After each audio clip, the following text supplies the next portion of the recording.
नमस्कार दोस्तों, स्वागत है आप सभी का अपने YouTube चैनल कमाल अन्यार में। और जैसा कि आप सभी लोग जानते हैं, भारत और नेपाल के संबंधों में तनाव चल रहे हैं सीमा विवाद को लेकर, जो कि लिपुधरा काला पानी को लेकर। तो आज हम इस विषय पर चर्चा करेंगे कि ये विवाद क्यों उठा, इतने सालों बाद अचानक से ये विवाद क्यों उठा। पूरा कारण बताऊंगा, पूरी वीडियो को अंत तक जरूर देखिए। और अगर आप चैनल पर नए हैं तो चैनल को सब्सक्राइब कर लीजिए। लेकिन मैं उससे पहले एक बात कहना चाहूंगा दोस्तों, किसी भी प्रकार का कॉमेंट करने से पहले पूरी वीडियो को जरूर देखना और समझना कि क्या क्या बातें बताई गई हैं। तो चलिए दोस्तों, वीडियो को शुरू करते हैं। तो बात उस समय की है जब नेपाल में चुनाव हो रहे थे और राजनीतिक चुनाव एकदम चरम सीमा पर थे। तो नेपाल की जो कम्युनिस्ट पार्टी के वरिष्ठ नेता हैं, उन्होंने केपी शर्मा ओली के इस्तीफे की मांग की थी।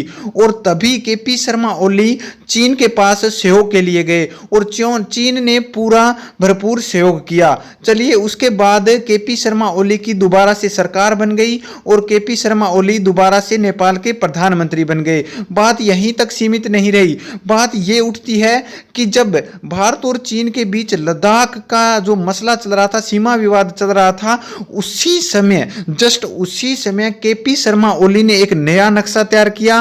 केपी शर्मा ओली की सरकार ने नया नक्शा तैयार किया और कहा कि जो लीपू लेक है, जो लिपियाधरा और जो काला पानी है, वो भारत में नहीं बल्कि नेपाल में आते हैं। ये बात मीडिया से पता चलती है और एक प्रकार से देखा जाए तो ये एक पॉइंट भी बनता है कि जस्ट उसी समय नेपाल ने क्यों मुद्दा उठाया। लेकिन अगर ऐसा माने कि ये सिर्फ मीडिया बकवास कर रही है तो भी कोई बात नहीं। मैं और तथ्य बताना चाहूंगा कि जो आप चीन को भाई भाई बोल रहे हो, वो आप नहीं बोल रहे, आपका पीएम बोल रहा है। क्योंकि पीएम का भला हुआ है, आपके पीएम का भला हुआ है, आपका भला नहीं हुआ।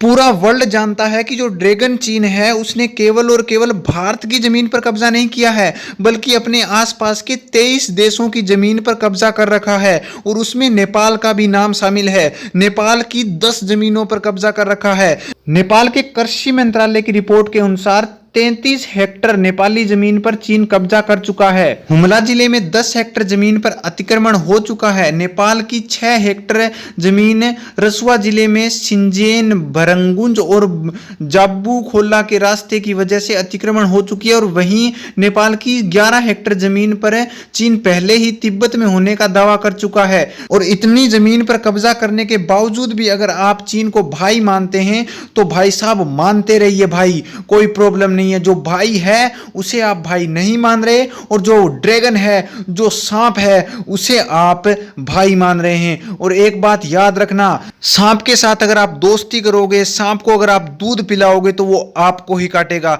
तो चलिए दोस्तों, आज के लिए बस इतना ही। अगर आप चैनल पे नए हो तो चैनल को सब्सक्राइब कर लीजिए ताकि अगला अपडेट आपको सबसे पहले मिल सके।